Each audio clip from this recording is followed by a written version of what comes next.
بسم اللہ الرحمن الرحیم۔ السلام علیکم ورحمۃ اللہ وبرکاتہ۔ معزز ناظرین، عید کا دن خوشی کا دن ہوتا ہے۔ پہلے انبیاء کرام کی امتیں بھی کسی نہ کسی شکل میں عید منایا کرتی تھیں۔ حضرت آدم علیہ السلام کی امت اس دن عید مناتی تھی جس دن حضرت آدم علیہ السلام کی توبہ قبول ہوئی۔ حضرت ابراہیم علیہ السلام کی امت اس دن عید مناتی تھی جس دن حضرت ابراہیم علیہ السلام کو نمرود کی آگ سے نجات ملی۔ حضرت یونس علیہ السلام کی قوم اس دن عید مناتی تھی جس دن حضرت یونس علیہ السلام نے مچھلی کے پیٹ سے نجات پائی۔ حضرت عیسیٰ علیہ السلام کی قوم اس روز عید مناتی تھی جس دن آسمان سے مائدہ نازل ہوا تھا۔ اہل عرب سال میں مختلف تہوار مناتے تھے جن میں شراب نوشی، جوا، شعر و شاعری، رقص و سرور کی محفلیں سجائی جاتی تھیں۔ یہ اسلام کا فیضان ہے کہ اس نے مسلمانوں کی خوشیاں منانے کو ایک پاکیزہ سانچے میں ڈھال دیا۔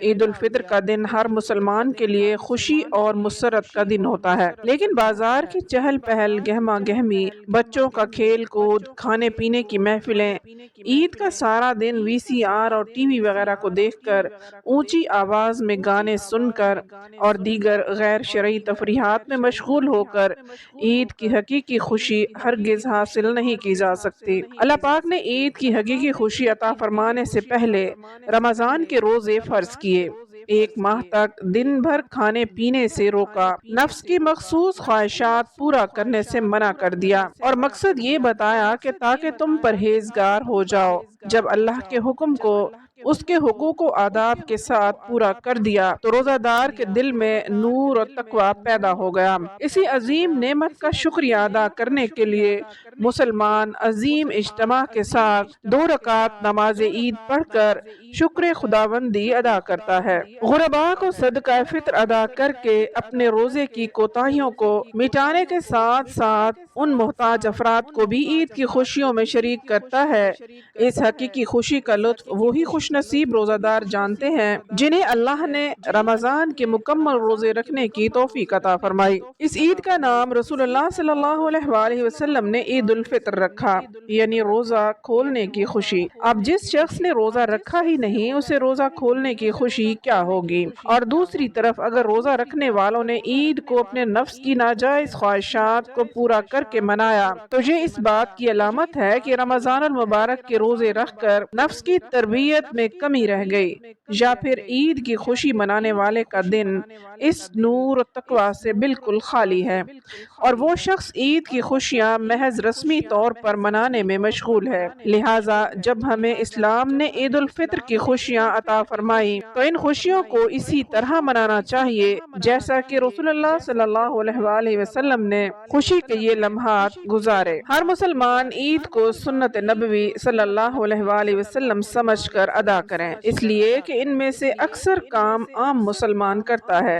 لیکن ذہن میں قطعاً یہ نہیں ہوتا کہ یہ رسول اللہ صلی اللہ علیہ وآلہ وسلم کی سنت مبارکہ ہے۔ نمبر 1، عید کے دن صبح جلدی بیدار ہو جانا۔ نمبر 2، مسواک کرنا۔ نمبر 3، غسل کرنا۔ روایت ہے کہ رسول اللہ صلی اللہ علیہ وآلہ وسلم کی عادت شریفہ تھی کہ عید الفطر اور یوم عرفہ کو غسل فرمایا کرتے۔ نمبر 4، عمدہ لباس پہننا، جو پاس موجود ہوں۔ رسول اللہ صلی اللہ علیہ وآلہ وسلم عید کے دن خوبصورت عمدہ لباس زیب تن فرماتے۔ آپ صلی اللہ علیہ وآلہ وسلم کبھی سرخ و سبز دھاری دار چادر اوڑھتے، یہ چادر یمن کی ہوتی۔ نمبر 5، عید کے دن زیب و زینت اور شریعت کے موافق آرائش کرنا مستحب ہے۔ جہاں یہ بات یاد رہے، لوگ کپڑوں کا بہت اہتمام کرتے ہیں، حتیٰ کہ بعض لوگ قرض لے کر نئے کپڑے بناتے ہیں، بعض ادھار لے کر پہنتے ہیں، اس کی بھی کوئی اصل نہیں، بلکہ سنت یہ ہے کہ ہر شخص کے پاس موجود جو بھی کپڑے ہیں وہ ان میں سے سب سے اچھے والے پہن لے۔ نمبر 6، عید گاہ جانے سے پہلے کوئی میٹھی چیز کھانا۔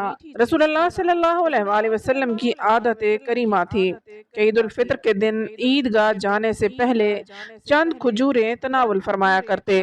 ان کی تعداد طاق ہوتی تھی، یعنی 3، 5، 7، لیکن رسول اللہ صلی اللہ علیہ وآلہ وسلم عید الاضحیٰ کے دن نماز سے واپس آنے سے پہلے کچھ نہ کھاتے۔ عید کی نماز پڑھ کر قربانی کر لیتے، پھر قربانی کے گوشت میں سے کچھ تناول فرماتے۔ نمبر 7، عید نماز پر جانے سے قبل صدقہ فطر دے دینا۔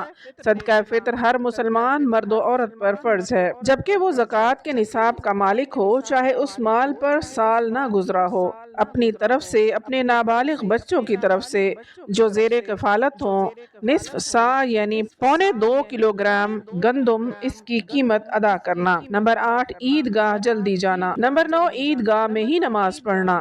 رسول اللہ صلی اللہ علیہ وآلہ وسلم کی عادت مبارکہ تھی کہ آپ صلی اللہ علیہ وآلہ وسلم نماز عید گاہ یعنی میدان میں ادا فرماتے۔ ڈاکٹر عبدالحی رحمۃ اللہ علیہ لکھتے ہیں کہ یہاں سے یہ معلوم ہوتا ہے کہ نماز عید کے لیے میدان سے نکلنا مسجد میں نماز ادا کرنے سے افضل ہے، اس لیے رسول اللہ صلی اللہ علیہ وآلہ وسلم نماز کے لیے عید گاہ یعنی میدان میں باہر تشریف لے جایا کرتے۔ لیکن اگر کوئی عذر لاحق ہو تو جائز ہے، جیسا کہ ایک مرتبہ عید کے روز بارش ہو رہی تھی تو رسول اللہ صلی اللہ علیہ وآلہ وسلم نے عید کی نماز مسجد میں پڑھائی۔ نمبر 10، رسول اللہ صلی اللہ علیہ وآلہ وسلم جس راستے سے عید گاہ تشریف لے جاتے اس سے واپس تشریف نہ لاتے، دوسرے راستے سے تشریف لاتے۔ نمبر 11، رسول کریم صلی اللہ علیہ وآلہ وسلم عید گاہ تک پیدل تشریف لے جاتے، اس پر عمل کرنا سنت ہے، بعض علماء نے مستحب کہا ہے۔ نمبر 12، رسول اکرم صلی اللہ علیہ وآلہ وسلم